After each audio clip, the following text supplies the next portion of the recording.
Je m'appelle Vicky Leclerc, puis là, on va se parler des vraies choses. Je comprends pas comment ça se fait qu'encore aujourd'hui, en 2017, l'égalité des sexes n'est pas encore atteinte.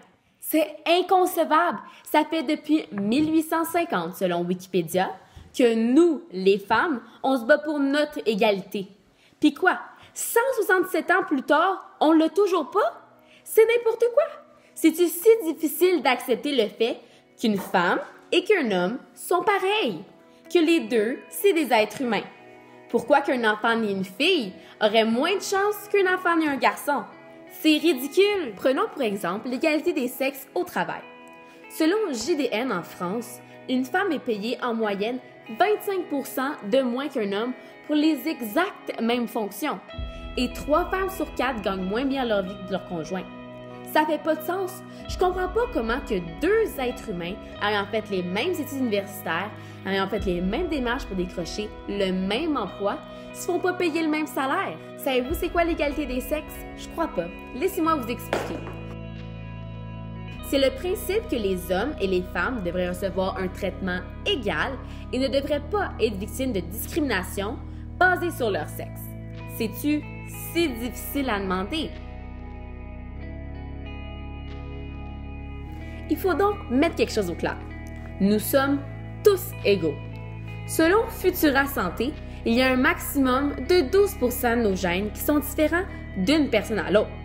C'est presque rien.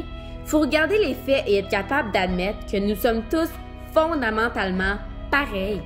Donc pourquoi une femme ou un homme devrait être traité différemment? Certes, dans certains domaines, c'est la femme qui vit de la discrimination, mais il faut ouvrir nos yeux et réaliser que les hommes aussi en sont victimes. Par exemple, dans le domaine familial, les pères sont souvent sous-représentés par rapport aux mères.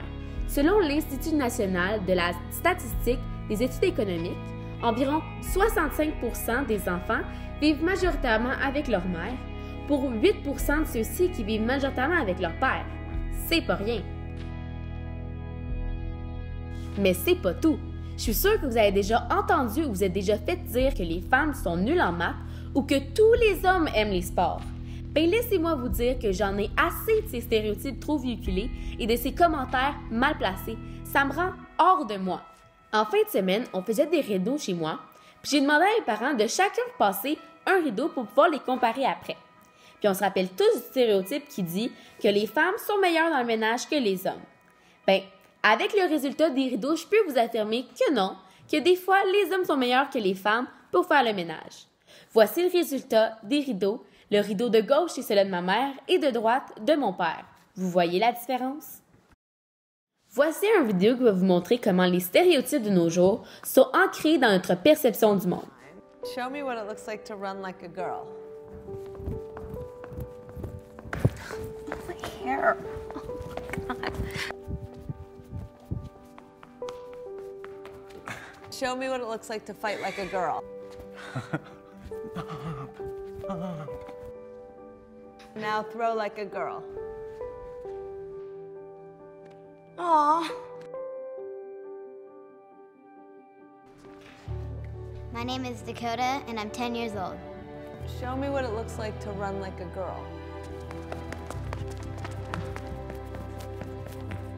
Throw like a girl. Fight like a girl. What does it mean to you when I say run like a girl? It means run fast as you can. Voyez-vous comment la femme est perçue dans la société? C'est rendu triste de voir que même les femmes s'insultent quand elles devraient se battre pour leur égalité. Ça fait trop longtemps qu'on entend ces stéréotypes et il est temps de prouver le contraire. Une chance qu'il y en a au moins certaines d'entre elles, même s'ils sont jeunes, qui ont déjà réalisé qu'une fille est égale au garçon.